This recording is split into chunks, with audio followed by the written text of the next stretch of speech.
జై శ్రీరామ్. అందరికీ నమస్కారం. వెల్కమ్ టు న్యూస్ అఖండ. నేను మీ కస్తూరి శ్రీధర్.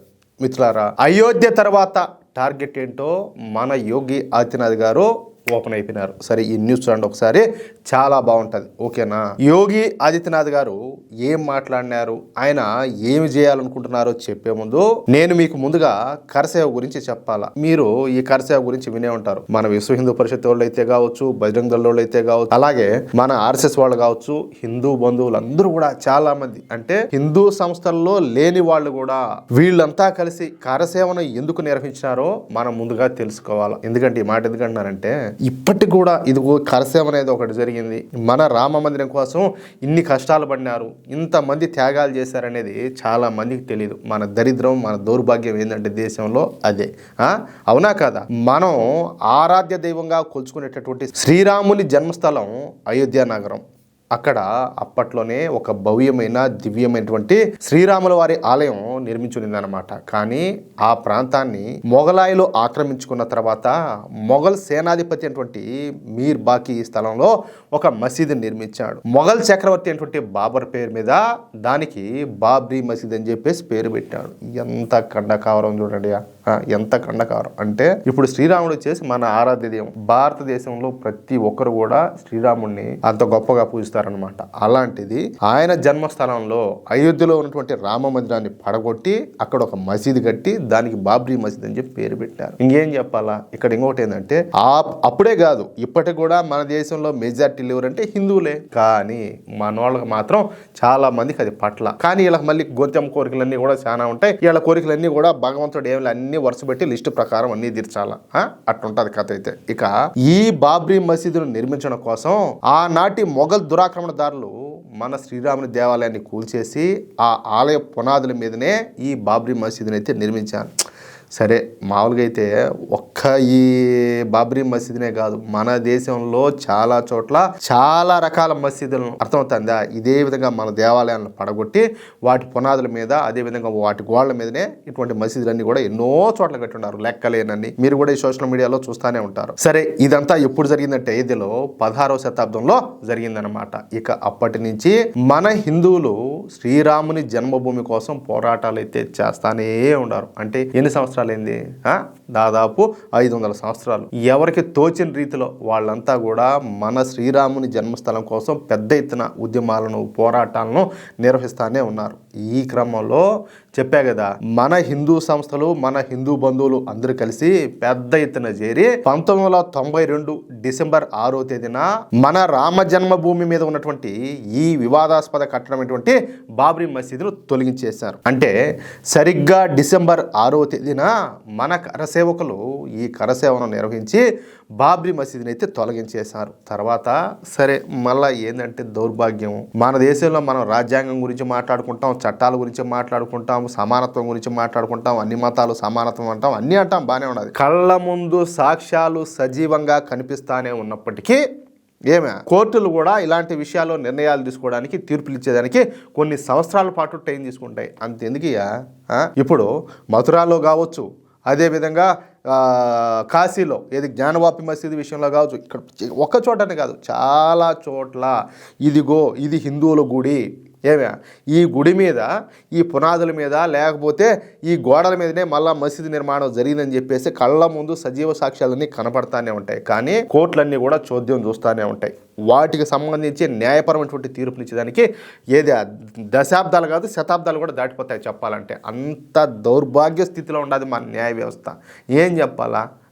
కాదు, నేను ఎక్కువ మాట్లాడకూడదు. కానీ సరే, ఈ పోరాటాల ఫలితంగా 2019లో సుప్రీంకోర్టు ఈ రామ జన్మభూమి ప్రాంతాన్ని హిందువులకు ఇచ్చేస్తా ఇక్కడ రామాలయాన్ని నిర్మించుకునేందుకు అవకాశం అయితే కల్పించింది. చెప్పాలంటే అది హిందువుల హక్కు కూడా, ఎందుకంటే అది మందే కదా.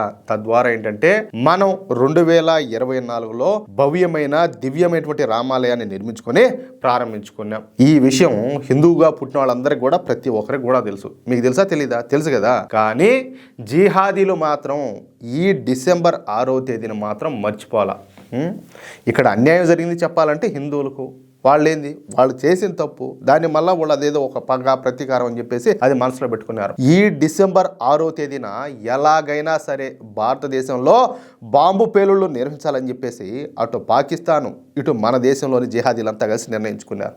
ఉన్నారు కదా చాలా మంది. నేను పొద్దున కూడా ఒక వీడియో చూసినాయ్యా, అంత మైనర్లు అంతా చిన్న చిన్న పిల్లనాయళ్ళంతా కూడా ఒరే భారత మాతాకి జై అనరా అంటే భారత మాతాకి జై అనోలే, పాకిస్తాన్కి మాత్రం జిందాబాలు కొడతారు. ఇటా ముండా కొడకలకు సకల సదుపాయాలు కల్పించి వీళ్ళకు స్కూల్స్, వీళ్ళకు రేషన్, వీళ్ళకు హాస్పిటాలిటీ ప్రతి ఒక్కటి అన్ని సౌకర్యాలు కల్పించి మొత్తం అందరినీ మన దేశంలో మేపుతున్నాం. అదేదో సినిమాలో ఏదో వెబ్ సిరీస్ సినిమాలో ఏదో ఒక మేజర్ జనరల్ ఏదో ఒక డైలాగ్ చెప్తాడు, వీళ్ళు పిల్లవాళ్ళు కాదు, వీళ్ళు టైం బాంబులు నాయండి వీళ్ళు అని చెప్పేసి. నిజంగా వీళ్ళు టైం బాంబులే, వీళ్ళేం పిల్లవాళ్ళు ఏం కాదు. ప్రతి జిహాదీగాళ్ళను పాము లెక్క పెంచుతున్నాం మనం. లేకపోతే ఈ మధ్య కాలంలో మరీ ఇలాంటి అంతా కూడా విపరీతంగా పెరిగిపోతున్నాయి. ఎందుకంటే రెచ్చగొట్టే వాళ్ళు ఎక్కువ అయిపోయినారు. మళ్ళీ మనం ఏదన్నా మాట్లాడితే మనమేదో మతతత్వవాదులు అని చెప్పేసి మన మీద లేని పని మాటలన్నీ కూడా మాట్లాడుతూ ఉంటారు. అట్లా ఉన్నది ప్రస్తుతం పరిస్థితి. అయితే ఈ కుట్రను గత నెలలో మన పోలీసులు హర్యానాలోని ఆల్ఫలా యూనివర్సిటీ దగ్గర అయితే పట్టుకున్నారు. ఏది వీళ్ళంతా కూడా బాంబులు పెట్టాలని చెప్పేసి ప్లాన్లు వేసి మనం కూడా మాట్లాడుకున్నాం కదా, ఈ జిహాదీ డాక్టర్లు ఇదంతా కూడా. సరే వాళ్ళు దేశవ్యాప్తంగా బాంబు దాడులు చేయాలనుకున్నారు, మన వాళ్ళు అడ్డుకున్నారు, ఈ జిహాదీ డాక్టర్లను పట్టుకున్నారు. అయినప్పటికీ డిసెంబర్ 6వ తేదీన ఉత్తరప్రదేశ్లో పెద్ద ఎత్తున బాంబు దాడులకు ఈ జిహాదీలు అయితే ప్లాన్ వేసినారంట. మళ్ళీ కూడా ఇక ఈ విషయాన్ని గుర్తించినటువంటి మన యోగి ఆదిత్యనాథ్ గారు ఈ జిహాదీగాళ్లకు ఒకటే సందేశం ఇచ్చినారు. డిసెంబర్ 6వ తేదీన అన్నీ మూసుకొని ఇంట్లో కూర్చోండి, మీ పనులను మీరు జాగ్రత్తగా చేసుకోండి సజావుగా, లేదా మీరైతే పోలీసుల నుంచి అయితే బుల్లెట్లు అయితే తినాల్సి వస్తుంది. ఇంకా బుల్లెట్లు తినాల్సి వస్తుంది అంటే ఏంది, ఇంకంతే ఎన్కౌంటరే. అంతేకాకుండా మీ కుటుంబాలకు ప్రభుత్వాల నుంచి వచ్చేటటువంటి అన్ని సౌకర్యాలను పథకాలను నిలిపేస్తాం. ఇక మీ కుటుంబ సభ్యులు కూడా జీవితాంతం జైలులోనే మగ్గిపోవాల్సి వస్తుందని చెప్పేసి కఠినంగా హెచ్చరించారు. యోగి హెచ్చరించాడంటే ఇంక అదేమిలే, అది నెక్స్ట్ లెవెల్. ఇంక అంతే, మామూలుగా ఉండదు ట్రీట్మెంట్. అవునా కాదా? అంతే. నిన్న డిసెంబర్ 6వ తేదీన ఉత్తరప్రదేశ్లో ఏ ఒక్క జిహాదీ కూడా రోడ్ల మీదకి రాలా. ఎవరికి వాళ్ళు సైలెంట్గా ఇంట్లోనే కూర్చున్నారు. అంతేకాకుండా అసలు అల్లర్లు చేద్దామన్న ఆలోచన కూడా జిహాదీలు చేయకపోవడం గమనార్హం అనమాట. యోగి రూల్ అంటే ఎట్టుంటదంటే అట్టుంటది. భయం అనేది క్రమశిక్షణ నేర్పిస్తుంది. అవునా కదా? ఇప్పుడు స్కూల్లో పిల్లలు ఉంటారు, టీచర్ వచ్చేటప్పటికి ఆడవాళ్ళు అప్పుడు దాకా అరుస్తా కేకలేస్తా అట్లా అంతా అల్లరి చేసేవాళ్ళు ఎప్పుడైతే టీచర్ ఎంటర్ అవుతున్నాడో ఏకదమ్ సైలెంట్ అయిపోతారు. అవునా కదా? అంతే సేమ్ యోగి పాలన కూడా అట్టే ఉంటుంది. మూసుకొని ఉండాలి, పైన కిందని బేగాలు వేసుకొని ఉండాలి. ఇక ఈ విషయం పైన యోగి ఆదిత్యనాథ్ గారు మాట్లాడుతా, నిన్న ఉత్తరప్రదేశ్ అంతటా ప్రశాంతంగా గడిచిపోయింది. ఉత్తరప్రదేశ్లో ఎక్కడా కూడా మత ఘర్షణలు కానీ ఆందోళనలు కానీ ఉద్యమాలు కానీ రాస్తారోకోలు కానీ జరగల.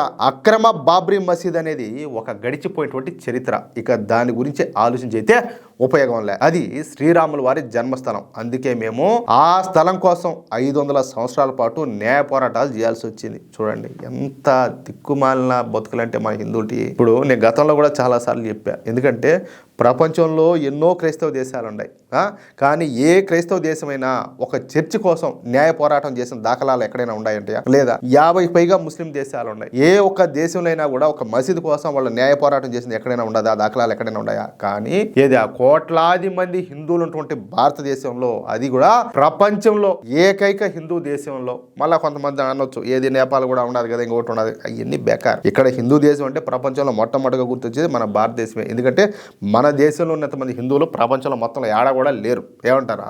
మెజారిటీ హిందూ దేశం ప్రపంచంలో మందే. కాబట్టి ఇంతమంది మెజారిటీ హిందువులు ఉన్నటువంటి మన భారతదేశంలో మనం మన ఆరాధ్య దైవమైనటువంటి రాముని మందిరం నిర్మాణం కోసం మనం కోర్టు మెట్లెక్కాల్సి వచ్చింది. అది కూడా సంవత్సరాల పాటు న్యాయ పోరాటం చేయాల్సి వచ్చింది. ఈ క్రమంలో ఈ పోరాటంలో ఎంతో మంది బలిదానాలు చేయాల్సి వచ్చింది. ఈ కర్మ ఎవరికైనా ఉంటుందా ప్రపంచంలో? అది ఏ మతానికైనా ఏ జాతికైనా ఉండాదా అంటాలే. కేవలం ఎందువల్ల అంటే మనలో ఉన్నటువంటి అనైక్యత వల్ల. అర్థమవుతుందా? మనం ఇప్పటికి కూడా ఆ కర్ణాటక పోతే వాళ్ళు కన్నడ మాట్లాడలేదని చెప్పి వాళ్ళు పట్టుకొని కొడుతుంది, వాళ్ళు పట్టుకొని తిడుతుంది, నువ్వు కన్నడలో మాట్లాడలేదని చెప్పేసి. తెలంగాణలోకి వచ్చి నువ్వు తెలంగాణ ఆంధ్ర కూడా అని చెప్పి వీళ్ళు మాట్లాడుతుంది. ఆంధ్రాలోకి పోతే వాళ్ళు వీళ్ళు మాట్లాడే దాన్ని బట్టి వాళ్ళు ఒక రకంగా మాట్లాడుతుంది. మహారాష్ట్ర లేకపోతే నువ్వు మరాఠీ మాట్లాడదని చెప్పి వాళ్ళు పట్టుకొని కొడుతుంది. నార్త్ లేకపోతే నువ్వు మద్రాసివా, నువ్వు సౌత్ వాడివా అని చెప్పి వాళ్ళు మాట్లాడుతుంది. వీడికి వచ్చేనేమో హిందీ వాళ్ళని నమ్మకూడదని చెప్పేసి మనోళ్ళు మాట్లాడి ఎక్కడికి పోయినా కూడా ఈ కుల పిచ్చి, ఈ ప్రాంతాల పిచ్చి, ఈ భాషల పిచ్చి, వీటి వల్లనే మన హిందూ జాతి అనేది సర్వనాశనం అయిపోతుంది. అదే కనుక ఇప్పుడు బుట్టి సకలం అనుభవిస్తా ఉండే ముడా కొడుకు వాడు పాకిస్తాన్ జిందాబాద్ కొడుతున్నాడు. నువ్వు మాత్రం నీ దేశానికి ఎంతవరకు అన్యాయం జరుగుతుంది, నీ ధర్మానికి ఎట్లా ద్రోహం జరుగుతుంది, నువ్వు ఎంతగా నువ్వు నలుగురిలో నువ్వు పలసన అయిపోతున్నావు, వీక్ అయిపోతున్నావు అని చెప్పేసి దాని గురించి నువ్వు ఆలోచించకుండా నీ భాష గురించి, నీ ప్రాంతం గురించి, నీ కులం గురించి నువ్వు మాట్లాడతావా? అసలు ఒరే నాయన, దేశానికే ధర్మానికి మొదటికే మోసం వచ్చిందంటే నువ్వు వీటన్నిటి గురించి నువ్వు మాట్లాడతావు. సిగ్గుండొద్దా ఒకరవన్నా? కాదు, నా దేశం గొప్పదని చెప్పి మాట్లాడు, నా హిందూ జాతి గొప్పదని చెప్పి మాట్లాడు, మా ధర్మం గొప్పదని మాట్లాడు, మేము 10 మందికి అన్నం పెడతామని మాట్లాడు. మేము 10 దేశాల్లో ఏ దేశం అంతెందుకు, శ్రీలంకలో మొన్న అంతా కూడా ఈ వరదలంతా వచ్చి కొట్టుకొని పోతే మన దేశం, మన మోడీ ప్రభుత్వం పోయి అక్కడంతా కూడా ఎక్కడైతే ఈ వరద పాలిత ప్రాంతాలు ఉంటాయో ప్రతి చోట పోయి సాయం చేశారు. ఏ దేశంలో ఒకటని కాదు, ఎక్కడ ప్రపంచంలో ఎక్కడ పోయి ఏ దేశానికి ఏది అన్యాయం జరిగినా, భూకంపం వచ్చినా, వరదలు వచ్చినా, ఉప్పెనలు వచ్చినా, ఏం వచ్చినా కూడా మన దేశం పోయి మొట్టమొదటిగా నిలబడేది మన దేశమే. ఎంత గర్వపడాలి మనం. అలాంటిది మనం ఈరోజు మనలో మనం ఇదిగో నీ భాష, నీ ప్రాంతం, నీ తొక్క, నీ తోటకూర, నీ రంగు, నీ బొచ్చు, నీ బోషాణం అని చెప్పేసి మనం కొట్టుకుంటామా? సిగ్గుండద్దు అంటారా స్వామి ఒకరవన్నా కూడా? ఏం బతుకులరన్నా మన బతుకులో?